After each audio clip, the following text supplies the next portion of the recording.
अस्सलाम वालेकुम। आज मैं बना रही हूँ मिक्स सब्ज़ी की रेसिपी। इसमें मैंने डाल दिया, एक कढ़ाई ले ली है, इसमें मैंने आधा कप ऑयल डाल दिया, एक मीडियम साइज़ की प्याज। जैसे ही हल्की सी ब्राउन हो गई है, मैंने इसमें आधा पाव के करीब मैंने मेथी लेके साफ़ करके उसको धो लिया था।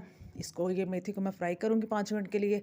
जैसे ही मेथी फ्राई हो जाती है, इसमें मैं पेस्ट डाल दूँगी अदरक का 1 टेबल स्पून, और अदरक को मैं 5 मिनट के लिए फ्राई करूँगी। जैसे ही हमारा अदरक फ्राई हो जाएगा, एक मैंने मीडियम साइज़ की प्याज ली हुई है, इसको काट कर डाल दूँगी।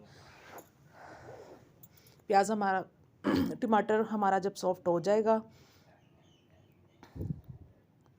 इसमें मैं 1 से 1.5 टीस्पून नमक ऐड करूँगी, 1 टीस्पून सुरख मिर्च का पाउडर, हाफ़ टी स्पून हल्दी, और हाफ़ ही टीस्पून मैं इसमें काली मिर्च का पाउडर।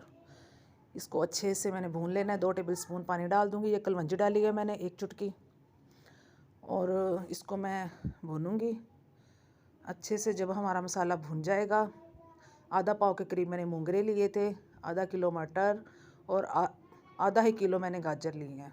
ये मूंगरे मैंने डाल दिए हैं, और ये मटर है। अच्छे से मिक्स करके अब मैं इसमें गाजरें डाल दूंगी, और आधा कप के करीब मैं इसमें पानी डाल के इनको सिर्फ 5 मिनट के लिए मैं रख दूंगी दम पे। आँच इसकी मीडियम टू लो। हमारी सब्जियों का पानी भी बाहर निकल आएगा जैसे ही ये पानी छोड़ दिया सब्जियों ने। और मैं इसमें अब आधा किलो ही मैंने आलू लिए हैं। आलूओं को काट के मैंने इसके अंदर डाल दिया है। 4 से 5 अदद हरी मिर्चें डाल दी हैं,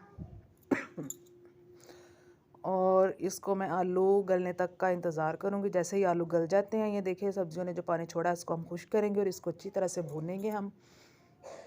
आलू बहुत अच्छे से गल चुके हैं। अब इसको भूनना है। जैसे इसका घी सेपरेट होने लगे तो मैं इसमें आधा टीस्पून काली मिर्च और डाल दूँगी। ठीक है, गरम मसाला मैंने नहीं डाला, काली मिर्च डाली है। ये देखें सब्जियों ने घी छोड़ दिया है और हमारी सब्ज़ी बिल्कुल रेडी है। अल्लाह हाफिज़।